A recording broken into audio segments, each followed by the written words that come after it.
ثابت کے ثابت حمید طویل سے کہتے تھے کہ اے حمید، کیا تمہیں ایسی حدیث معلوم ہے کہ جس سے پتہ چلتا ہو کہ انبیاء کے علاوہ دیگر لوگ بھی اپنی قبروں میں نماز پڑھتے ہیں؟ انہوں نے کہا کہ نہیں۔ اس پر ثابت بنانی نے دعا مانگی کہ اے اللہ، اگر تو کسی کو قبر میں نماز پڑھنے کی اجازت دے تو ثابت کو ضرور دینا۔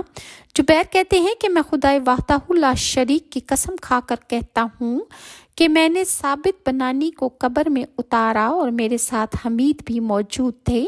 جب ہم اینٹیں رکھ چکے تو اچانک ایک اینٹ گر پڑی اور میں نے ثابت کو دیکھا کہ وہ اپنی قبر میں نماز پڑھ رہے تھے، کیونکہ اللہ نے ان کی دعا کو رد نہیں فرمایا۔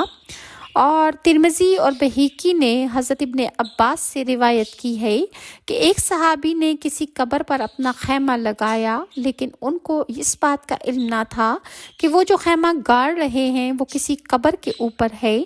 انہوں نے سنا کہ اندر سے کوئی شخص سورہ ملک پڑھ رہا ہے، یعنی انہوں نے انجانے میں قبر کے اوپر خیمہ تو لگا لیا، لیکن جب وہ خیمے کے اندر آرام کرنے کو گئے تو انہیں اپنے خیمے کے اندر سورہ ملک پڑھنے کی آواز سنائی دی۔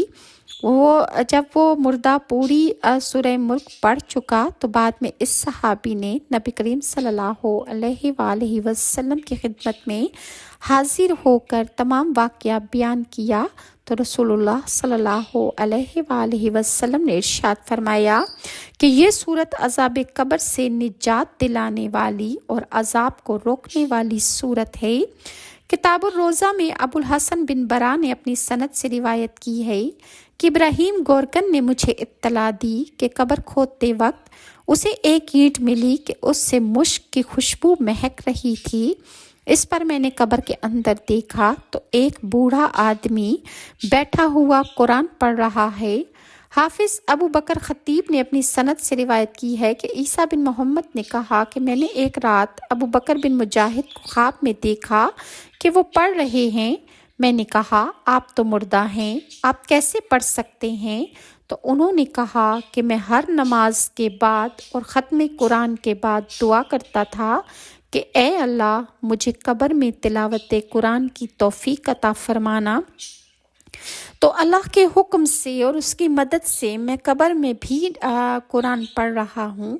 نسائی، حاکم اور بہیقی نے شیب الایمان میں حضرت عائشہ رضی اللہ عنہا سے روایت کی ہے کہ رسول اللہ صلی اللہ علیہ وآلہ وسلم نے ارشاد فرمایا کہ میں سو گیا اور میں نے اپنے آپ کو جنت میں پایا۔ میں نے ایک قاری کو قرآن پڑھتے دیکھا۔ میں نے کہا